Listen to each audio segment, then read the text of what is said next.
Hello and welcome back to Indalo Model Railway. Well, I must admit I actually have been putting something off for a little while now. I've had all the kit and I've been deliberating if to do it or not. Well, not if to do it, is how to do it. And hopefully this video will be able to show you what I did, maybe where I went wrong and where you can go wrong and how to correctly fix this. A little while ago, I picked up a little HST 125. It's the analog model. As you can see here, this is my analog 125. And I've just put it on the track there because I think it looks really nice on the layout. But the problem is it's not doing anything because I don't have it converted to a DCC. So I did some research about how I can convert an analog to a DCC. And I've got a couple of kits to actually install into the new train.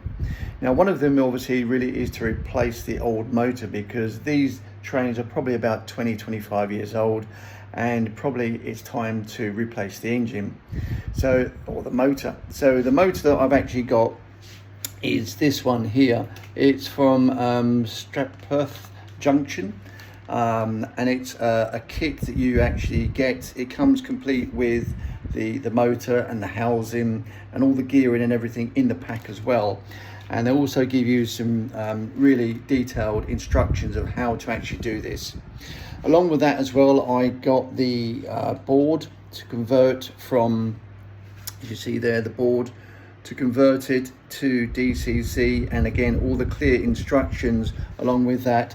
Those two things that I got off eBay come to just about £20, just under £20 off of eBay, which I think is really worth it when you consider how much it would actually cost to get a brand new DCC 125.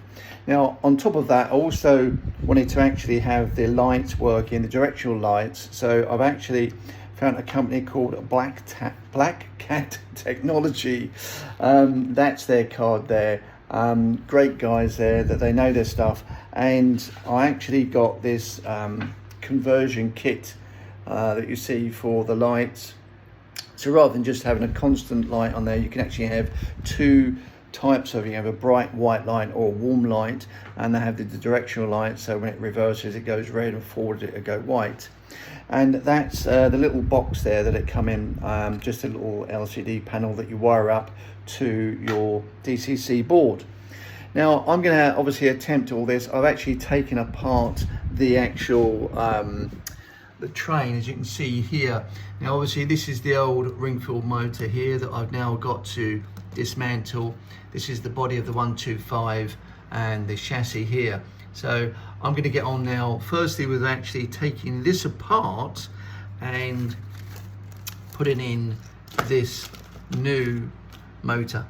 So I will keep you updated with how that goes in the next video, but do keep logged in, and I will show you how I convert this old AC 125 analog into a modern day digital DCC train.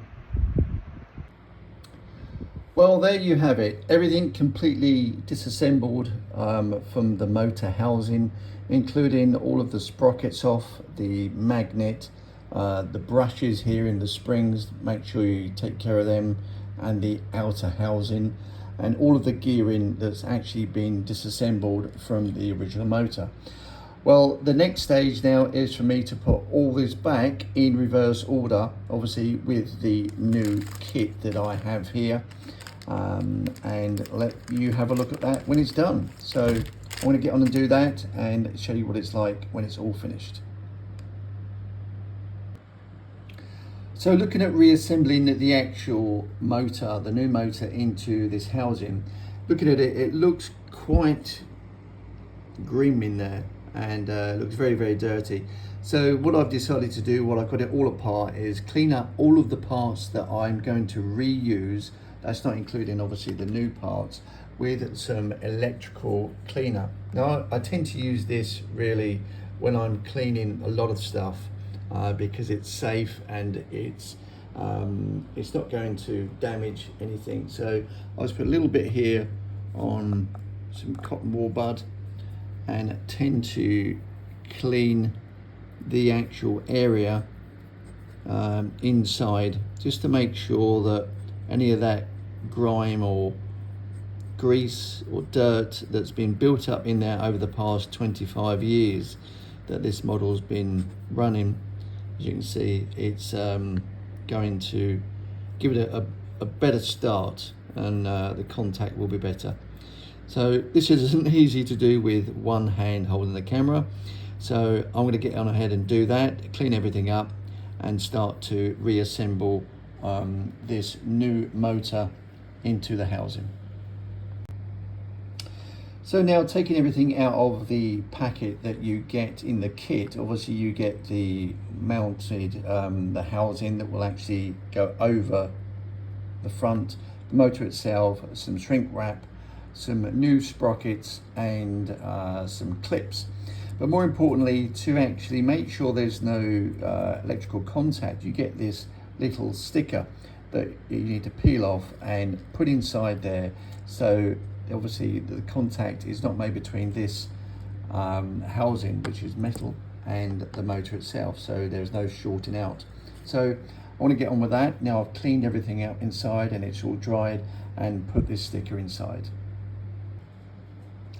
Now that the mount is actually been put in and the motor installed, I can go ahead and actually attach this retaining clip to the outside.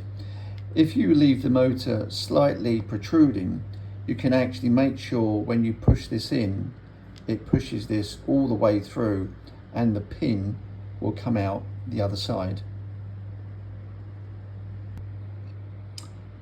So that's it now, completely in its housing. I've securely pushed that retaining clip home, and you'll see on the other side the pin that protrudes here from the motor.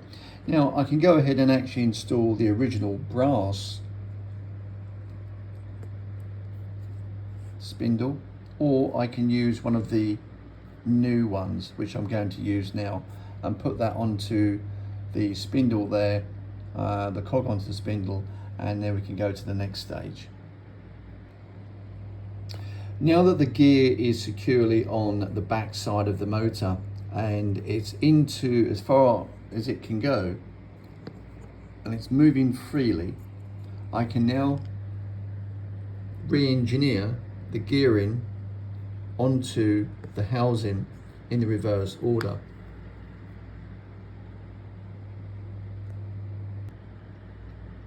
Now that all the gears are all back in the correct order and the retaining clip is in, just give it a little check to make sure that everything will lock and move freely with all of the gears when they need to move.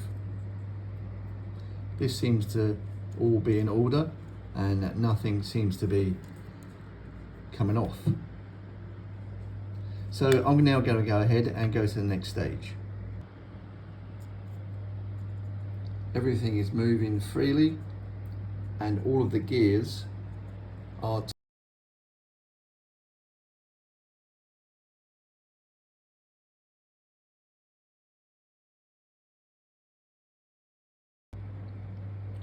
okay. So now that the motor's all been put back together in its housing, I just wanted to check that everything is moving freely and we can check that the motor is working okay. So I've wired it to just a 9-volt battery and just gonna connect the common, and there you go. Everything is moving and running freely. So I'm happy with that. So we're going to the next stage.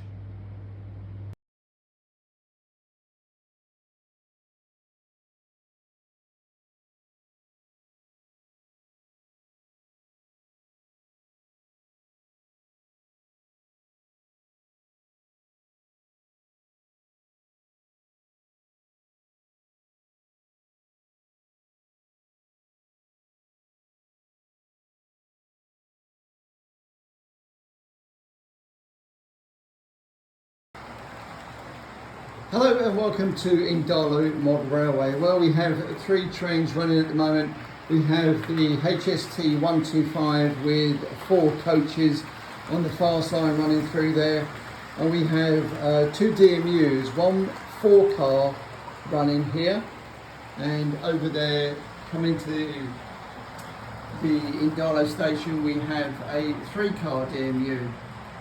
So it just goes to prove that you can have multiple trains running on one track in different directions, in different places with DCC, once it's all set up. And you can also have all the lights go on and off. Station lights, goods yard, station lights over there. So there you go, that is Indalo Model Railway. Hope you like what you see. If you do, give it a thumbs up and a like, and I'll be bringing you more videos on the extension, which is going out that way. So stay tuned.